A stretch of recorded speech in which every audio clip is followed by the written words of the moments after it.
Communication in a pandemic, hey? Indeed, indeed. Oh gosh. Though otherwise we wouldn't have actually connected. So I'm super pleased that I saw your post and in a short time that we could actually connect. So thank you for that. Um, Not wanting to take up too much of your time, but just super interested when and I don't know if I saw it on Twitter or where I saw that, but you kind of mentioned after 5 weeks of hard work, I figured it out, and I was like, "Ooh, I want to know what she figured out or how you did that." And so, if you don't mind, just kind of sharing a little bit. I mean, what you did in the Facebook message, but you're teaching outdoor ed in a pandemic at a distance. I am, yes. I'm teaching outdoor ed at a distance, not never having met the students in person. I Wow. had to finish last semester, by distance, but I already had a long ongoing relationship. We'd done the majority of the course.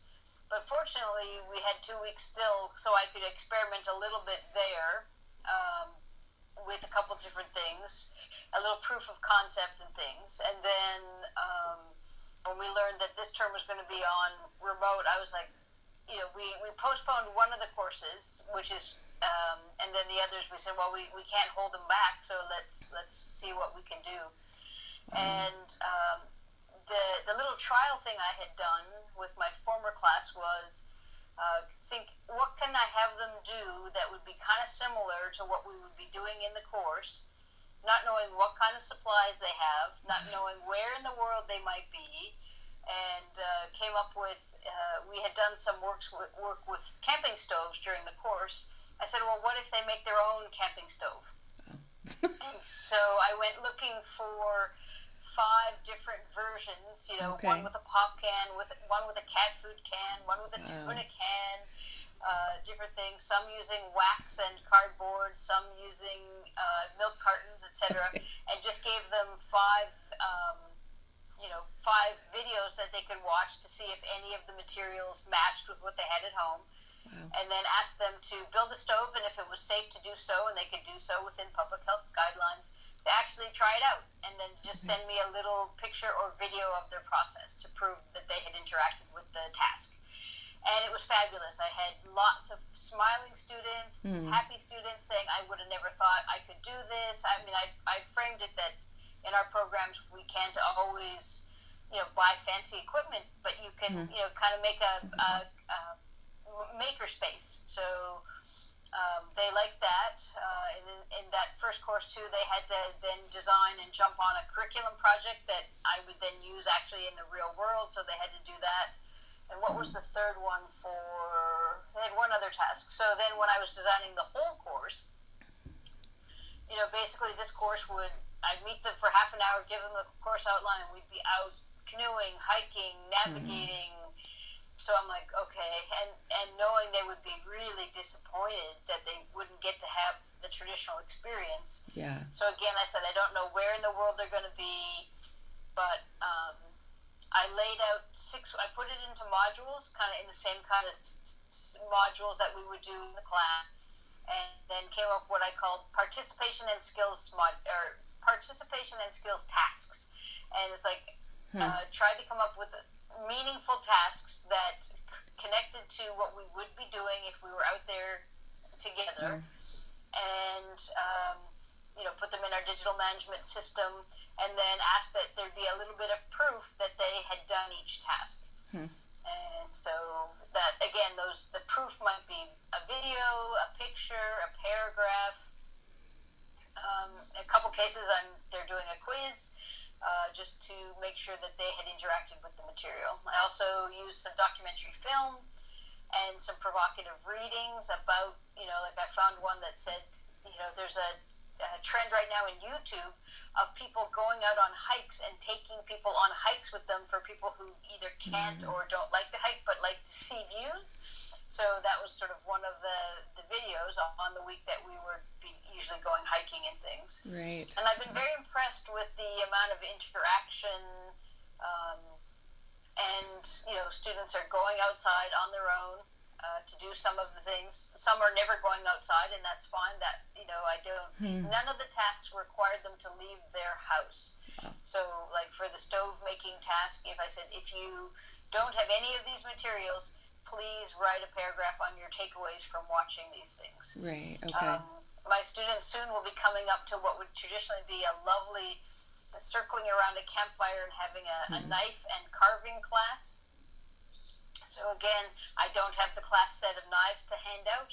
I don't know that they would have sticks to carve, et cetera, et cetera. So I went back to one of my colleagues, Richard, who teaches a lot of knife crafting, and he starts young kids with vegetables and vegetable peelers.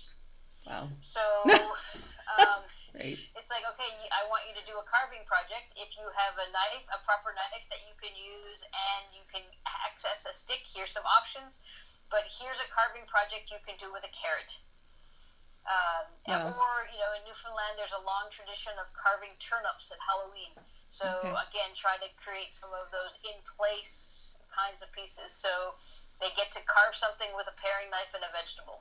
And again, if all else fails, there's always that kind of fallback, because I just felt like I needed to always have a fallback. Interesting. And so you've had them, and how far into the course are you? Just at the start now? Yeah, we're 2 weeks in. 2 weeks. And what precipitated me thinking that it was working were a couple of things. One was I had just seen some of the artifacts coming in from week 2. I'd just gone through all their artifacts, and I'd seen, actually that was where they were making their stoves, and I saw, when they put them in the Dropbox, they were like saying, this was great, thanks, I enjoyed them. I actually got a sense of where they might be in the world and how they were doing from how they interacted. So that was great. And then the other assignment that went out with this week was a boil-up. So a boil-up in Newfoundland parlance is, going out in the woods, make a little fire and having a cup of tea. And so one of the participation tasks this week was to have a boil-up with 3 other classmates. And so I got to see all these virtual backgrounds in Zoom or whatever. It was their choice of meeting space. But most of them did involve going and finding either someone who had a propane fireplace or a virtual fire. And several of them talked about how they liked having a chance to get together with someone in the class for informal chat. And so they all, they had to do it, but they did do it, and they actually seemed like they brought snacks. One even had live music. They had a guitar at their virtual boil-up. So they were rising to the occasion. So I was pleased to see that. So we'll see. They've got 4 more weeks of kind of these modules, and my hope is that they're not just finding them busy work, and it appears from how they're, and there's a range, of course, from those who are diving in whole hog, and those that are barely, the artifact is, you could pop it off in a minute or 2. Right. And I had decided early on not to grade them. They're a 1 or a 0. You put something in the box showing you did them, it's the full marks.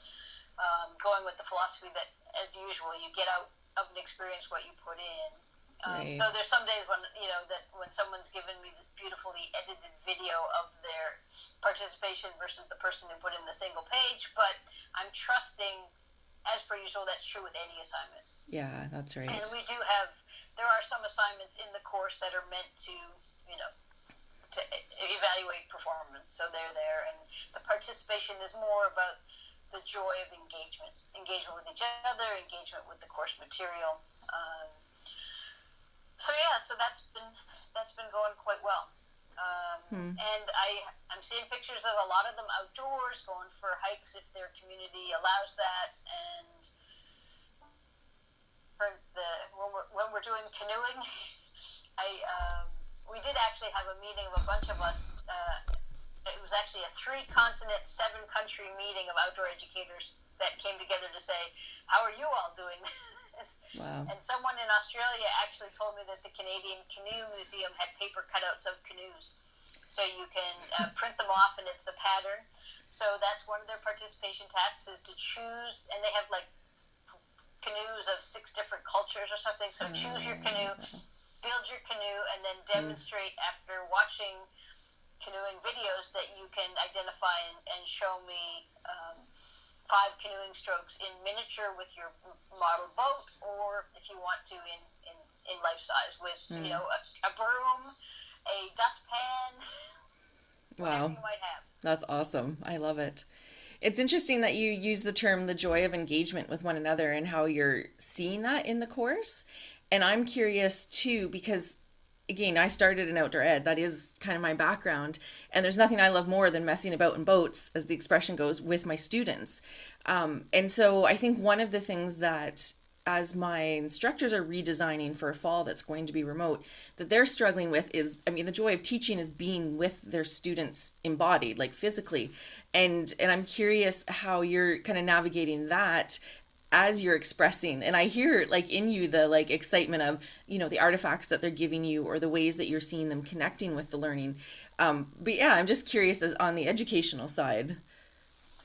Yeah, I just got off the Zoom call that I was on with my colleagues from, HKR who are facing, I don't teach in fall, thanks be to God, just so I can take a breather.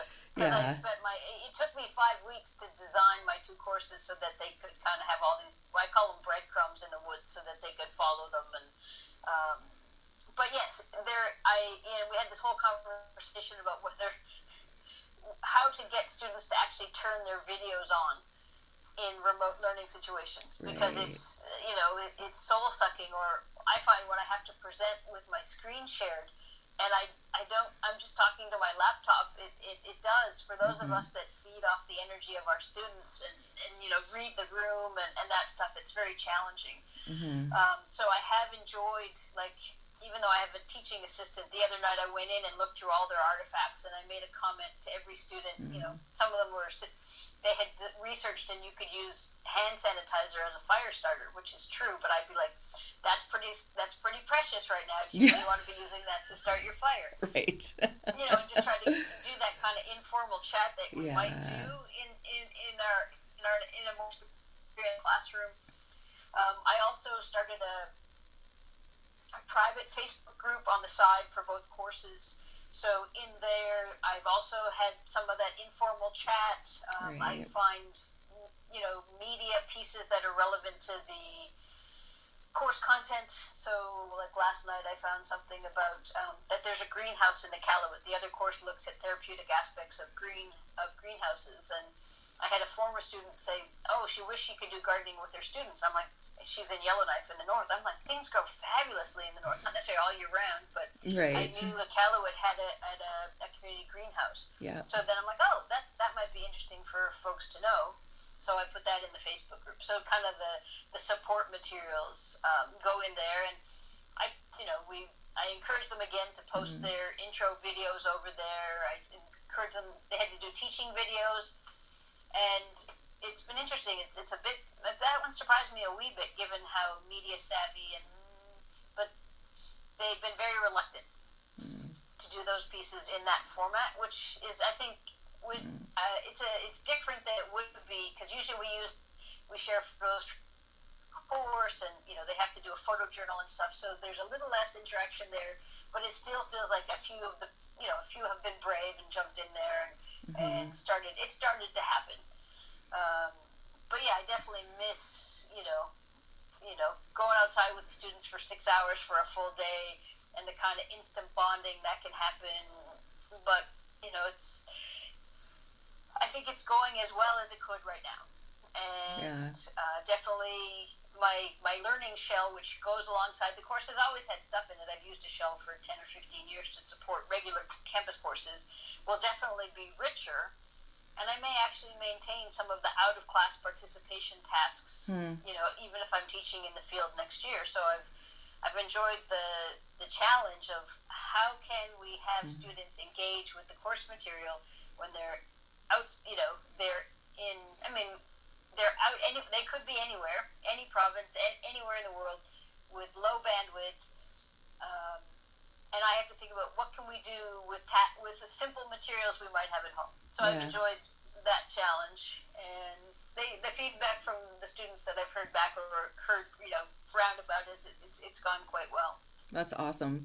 And it is interesting. I do feel like the things that we are creatively figuring out during this time are going to affect teaching and learning, in whatever format going forward. And I see instructors coming up with such neat things that it's like, yeah, there's just this creative responsiveness, and it's been a forced situation, but to me, there's a silver lining, or something rich about being kind of pushed into that learning ourselves again. And I know I said to my instructional team, including myself in this, like, we've all learned to do something in the last couple months. We've all done things we've never done before. And actually, like, that's, there's an aliveness in that's like, sometimes it's painful and but there is sort of that sense of adventure, or, kind of dealing with the unknowns and finding a way, which instructors can be really amazing at, and I knew you would be. So I really appreciate you taking a few moments to connect.